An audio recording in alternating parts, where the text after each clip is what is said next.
नमस्कार सभी को। निकुंज हिंदी क्लासेज में आप सभी का स्वागत है। साथियों, यूट्यूब के ऑनलाइन मंच पर आज ये अपनी पहली क्लास है और निश्चित रूप से ये क्लास आपको बहुत फायदा देकर जाएगी। जैसा कि आप देख रहे हैं, इस पहली क्लास की शुरुआत अपन काव्य शास्त्र के साथ कर रहे हैं।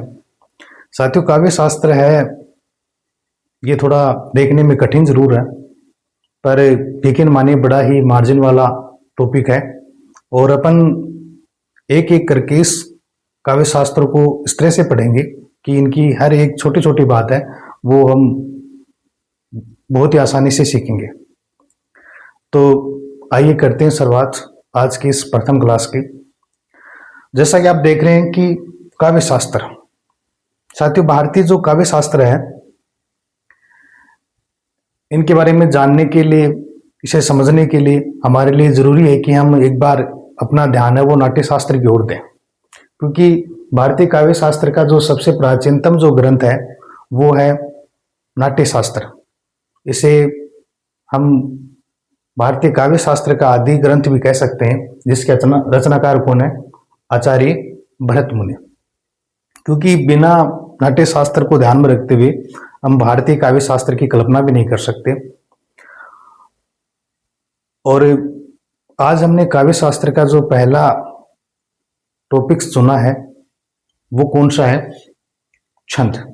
साथियों, छंद को जानने के लिए, इसे समझने के लिए हमारे लिए जरूरी है कि हम सबसे पहले छंद से संबंधित जो महत्वपूर्ण बातें हैं उनको जानें।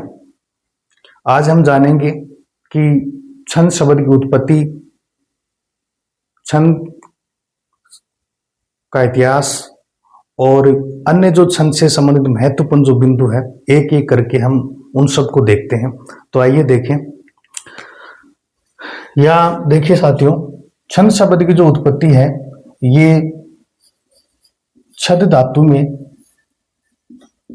छद धातु के साथ ऐसुन प्रत्यय के योग से हुआ है और जिसका शाब्दिक अर्थ होता है आच्छादित करना, आच्छादित करना, या अपन कह सकते हैं आवृत करना, आवृत करना। इनका अन्य अर्थ हम आह्लाद या फिर प्रसन्नता से भी ले सकते हैं। साथियों, आपके मन में एक बात आ रही होगी कि आच्छादित करने से क्या तात्पर्य? तो आप देखिए साथियों कि जब भी हम काव्य को पढ़ते हैं या कविता को पढ़ते हैं तो कविता में जिन शब्दों का जो प्रयोग हो रहा है या जो शब्द हैं, शब्द और उनका अर्थ, इनके बीच में जो ये दूरी है या किसी शब्द उसके अर्थ को जानने में जो उनके बीच का जो ये स्पेस है, यूं कहे कि ये जो दरारें हैं, इनको भरने का अगर कोई काम करता है वो, तो वो कौन कर रहा है? छंद कर रहा है। कहने का मतलब है कि छंद को सुगम्य बनाने या कविता को सरल बनाने का जो कार्य है वो कौन करता है? छंद करता है। आइए हम देखें इससे आगे कि छंद है ये क्या है? वेदांग है। साथियों, ये महत्वपूर्ण, वेदांग से तात्पर्य है कि छंद है वो वेदों का अंग है। इनके अलावा जैसे हम अन्य टॉपिक्स पढ़ेंगे जिसमें रस है, अलंकार है, इनके हम जानेंगे तो वहां आपको बताएंगे कि ये सभी क्या है? संप्रदाय है, जबकि छंद क्या है? ये वेदांग है। ऐसा माना जाता है कि वेद पुरुष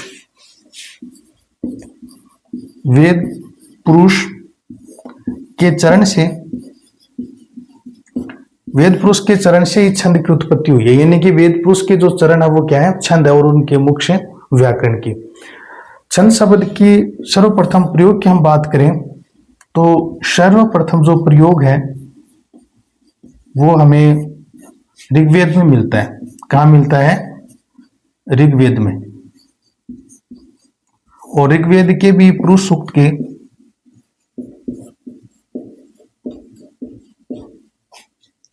10वें मंडल में मिलता है, 10वें मंडल में।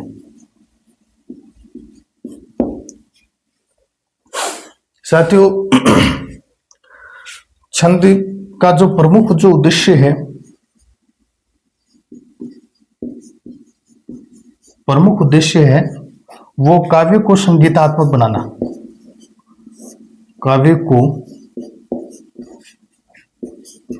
संगीतात्मक बनाना, या हम कह सकते हैं कि काव्य में संगीतात्मकता उत्पन्न करना ही छंद का क्या है, प्रमुख उद्देश्य। इनके अलावा और अगर हम देखें तो छंद का जो संबंध है, छंद का संबंध पद्य से, किससे है, पद्य से। कहने का मतलब है कि छंद है वो गद्य को पद्य से पृथक करता है। साथियों, ये आप जान लें कि छंद है ये कविता का ही पर्याय है। किसका पर्याय है, कविता का। कहने का मतलब है कविता को छंद कहते हैं और छंद को ही क्या कहते हैं, कविता कहते हैं। इनके अलावा हम देखें तो छंद, हिंदी साहित्य में जो छंद है वो अपभ्रंश भाषा की देन है, अपभ्रंश भाषा की देन है। कहने का मतलब है कि अपभ्रंश साहित्य से हिंदी साहित्य में छंद आए हैं। साथियों, अगर हमें छंद को पूर्ण रूप से जानना है तो ये इतनी बातें ही हमारे लिए काफी नहीं है, हमें और भी इनके विषय में जानना होगा। तो आगे देखते हैं इनके बारे में।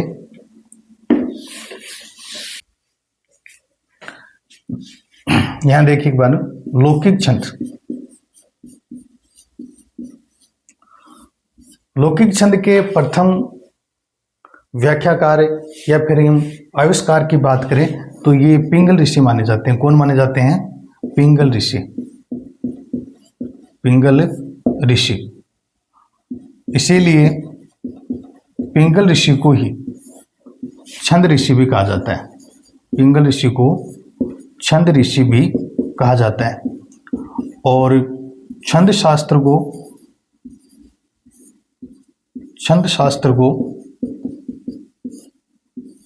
पिंगल शास्त्र भी कहा जाता है।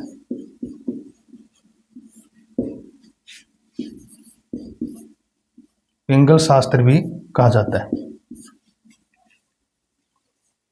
एक बात और देखना आप कि मुक्तक जो छंद है, मुक्तक छंद, इसके प्रवर्तक हैं, ये हैं सूर्यकांत त्रिपाठी निराला, सूर्यकांत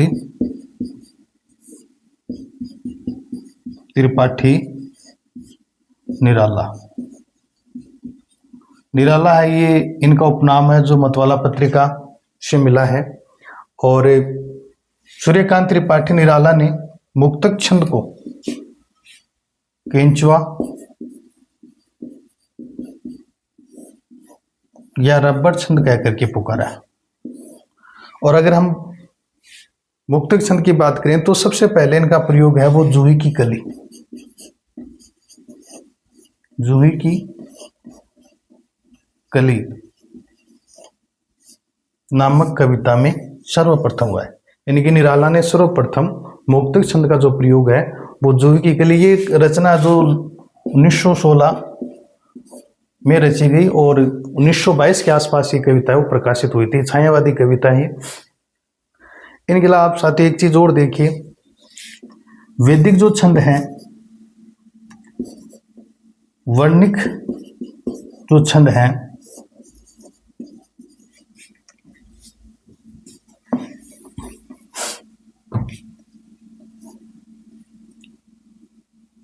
वैदिक छंदों के पुनरुद्धार का कार्य है ये महावीर प्रसाद द्विवेदी ने किया है। किसने किया है, महावीर प्रसाद द्विवेदी ने।